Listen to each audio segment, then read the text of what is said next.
So John, tell me, how's it been going in this journey? Well, we've had some gains, and we've had some losses. And our losses are our gains, aren't they? Yes. Now, Yesenia, you've lost, for anybody doing this tape, I've told Yesenia months ago, this is not about her weight loss. Yesenia's lost all this weight as a byproduct of a much happier life. But the weight does matter. Just share how much you lost the first 5 months, Yesenia. The first 5 months, I've lost 95 pounds. And I would have a bigger smile than that if I were you. But you see, Yesenia works day and night now, so she didn't get any sleep. And on the way over, she goes, I'm kind of tired. Well, she's up all night, worked all night, she's working all day. We're fixing that, though. So great. How's all of this affected Karen and her journey? Well, this whole journey with Yesenia has been about collective momentum. And collective momentum is when all your energy goes in the same place. It pulls things together. And man, my bride Karen has made a huge difference. One I wasn't expecting. So I'm talking to Yesenia one day, and my wife is the blood in my veins, and I worry about her health. And I mentioned I sure wish Karen, there's a way she'd work out some with you.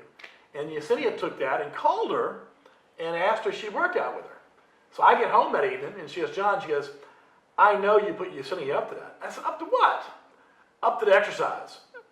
And I said, well, I didn't mention. She goes, John, how do I tell the 600-pound woman no? Now, talk about we go to the weightlifting gym, and I bring Karen with me for a new special workout just to watch it. She didn't want to go with me, but I purposely brought Yesenia there. And Yesenia sees the workout and says what to Karen? We should do this. And that's exactly what we do every Tuesday now. And so here's the deal. When they can't go together, Karen's been scheduling times to work out with the trainer at the gym, which she never would do without Yesenia there. So it has rocked my world. Yesenia's journey, in all probability, has benefited me more than her, and has benefited her a lot. Would you agree? Yeah, oh yeah. So what is the working out like? I love working out. It's given me so much energy to the point where I went from working out 5 days a week to working out up to 10, 12 times a week. Because I used to work out just 30 minutes a day. Now I do it 30 minutes at a time, twice a day, if I can fit into my day. Because between working both jobs and working, having this workout here and this workout here. But it's given me so much energy to where I feel like I want to go. If I don't go, I feel like I've gotten lazy. If you don't lose another ounce, you've had an immeasurable win. Because I know of nobody, frankly, the day I meet that's happier than you. Nobody. Oh, thank you. You were a happy, happy gal. So tell me about where you started in this process.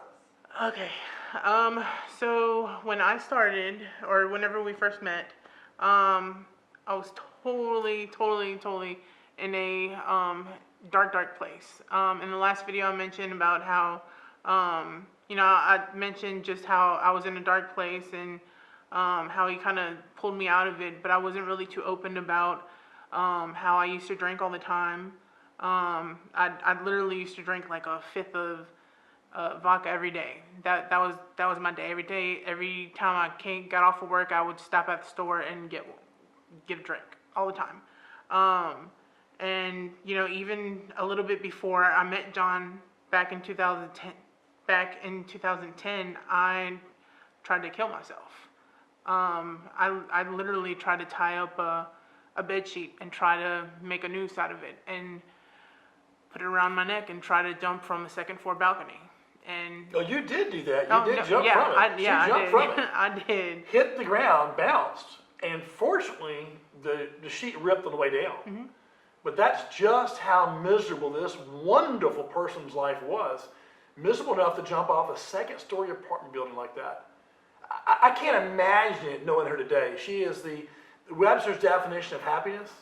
And I shudder to think, Yesenia, what would have happened if you and I hadn't met? Yeah, I think if I wouldn't have met John, I probably would still be either drinking or probably be dead by now.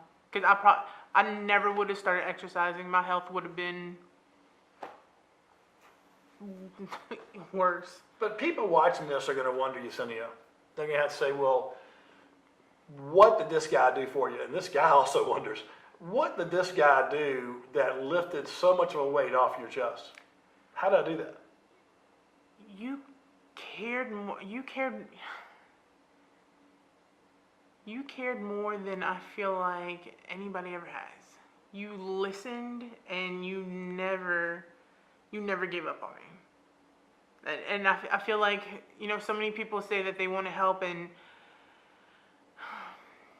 they say they want to help, and maybe they're just around just to kind of watch you fall. But you literally took the steps in actually helping me figure out what I wanted to do and guiding me there.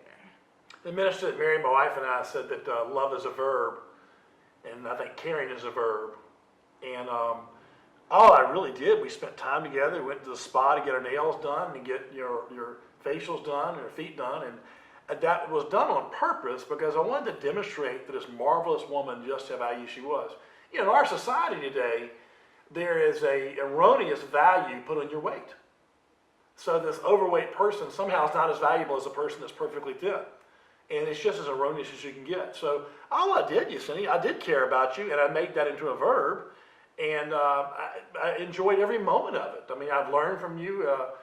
You have made my life better. And so the thing is, a viewer can see that what I do for Yesenia, what I help a number of people, it's never a sacrifice. Because when it's all said and done, if I am benefiting more than you, how can it be a sacrifice?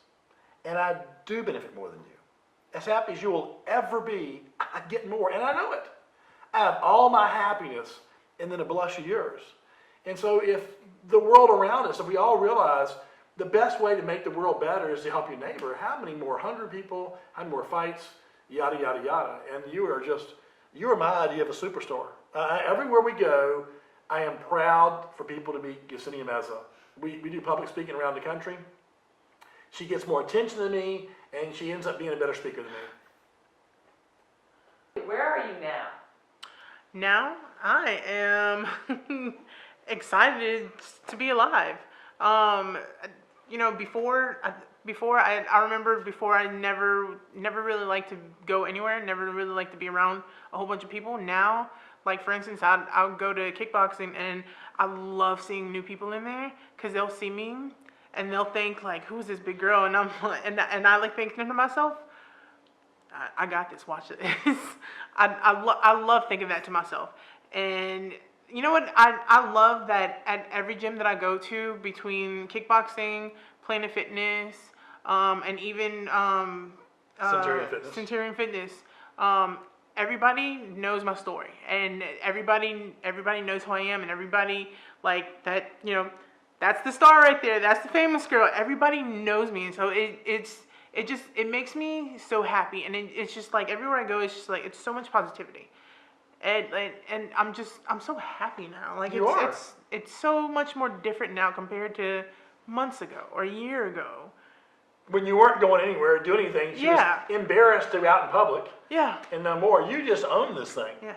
You own it. We do public speaking, and we'll talk more of that momentarily. But she is my superstar. Tell me a little bit about your employment at John Street. Well, working with John, I'm doing a little marketing with John. I've been getting him some speaking gigs. Hold on. You've got to say it more exciting than that. Okay. Okay, cool. And don't edit that out. I want that in there.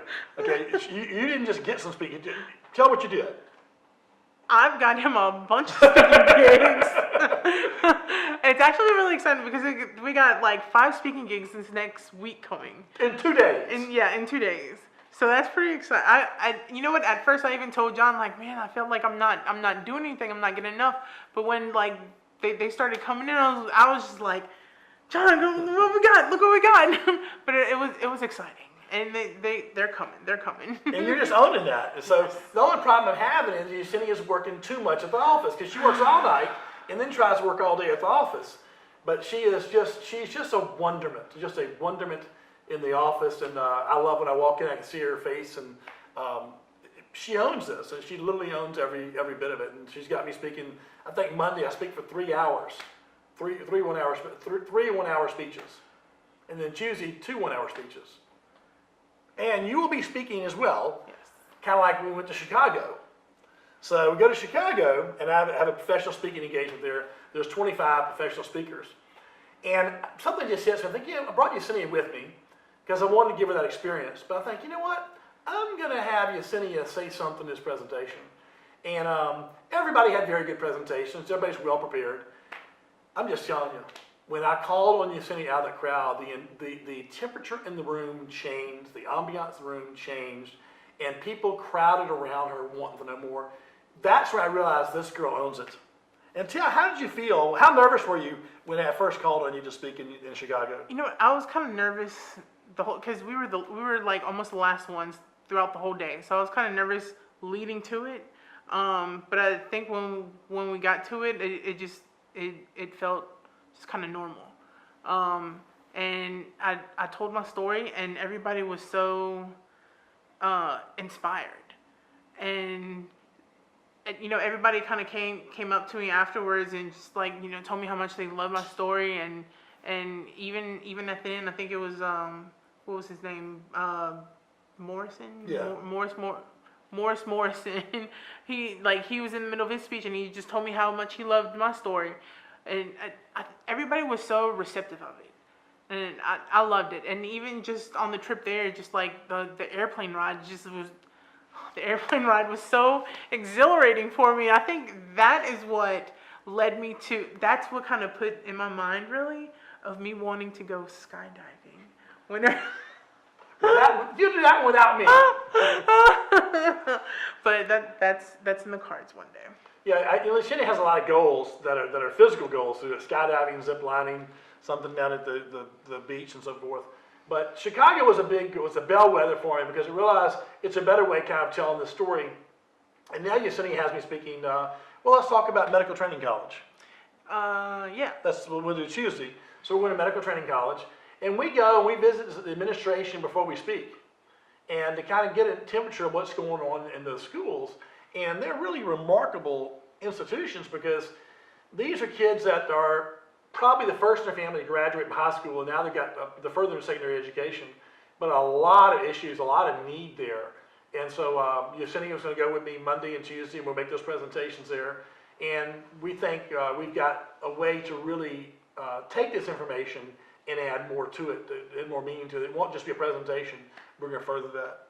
And then Virginia College also. Same thing. Mm-hmm. That was a big deal this morning, wasn't it? Mm-hmm. Virginia College. I really love that school, especially the surgical tech room.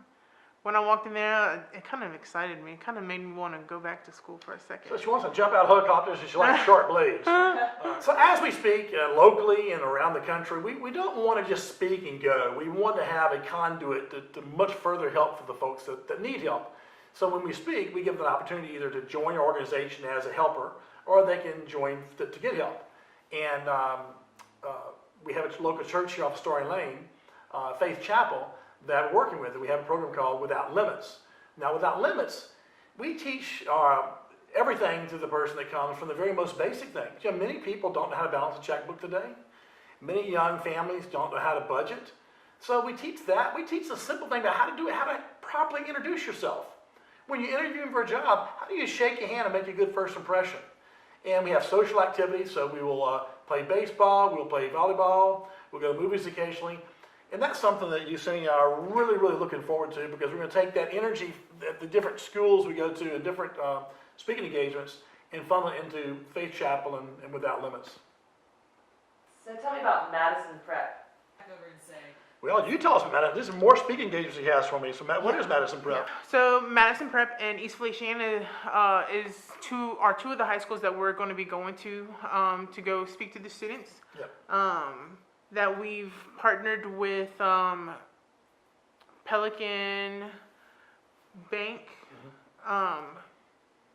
We spoke at the Zachary Chamber of Commerce, and Pelican Savings and Loan was there, and they had heard of what we did, and they said, hey, would you help us in these schools? And so we'll be speaking here in December and January over there. So the whole purpose is to take this energy and not just keep it in a bottle, share it with others. And as you view this video, maybe you need help. There's nothing wrong with that. But now you have an avenue. If you have a need in your life, don't go to bed with that need and say there is no help, because we're here to help you. You can reach out by phone, or those will be on our website, or go to our website. But we're looking to take our energy and multiply it throughout Baton Rouge and then around the country. Right? Yep. We may even have Yesenia teach some kickboxing. That might be in the cards too. So as to close our presentation here today, it's not about where you are, nor is it about what happened to you. So many of us focus on that. This thing happened to me, that thing happened to me. That's not what matters. How you respond to it will determine your future. Two people can experience the same bad thing and have two separate different lives. It has to do with how you respond to it. So to you, I would reach out to our firm through our website or through a telephone to see how we can either speak at your organization, or you can come to with us at Faith Chapel without limits to further your education, how to have the life you've yet to dream.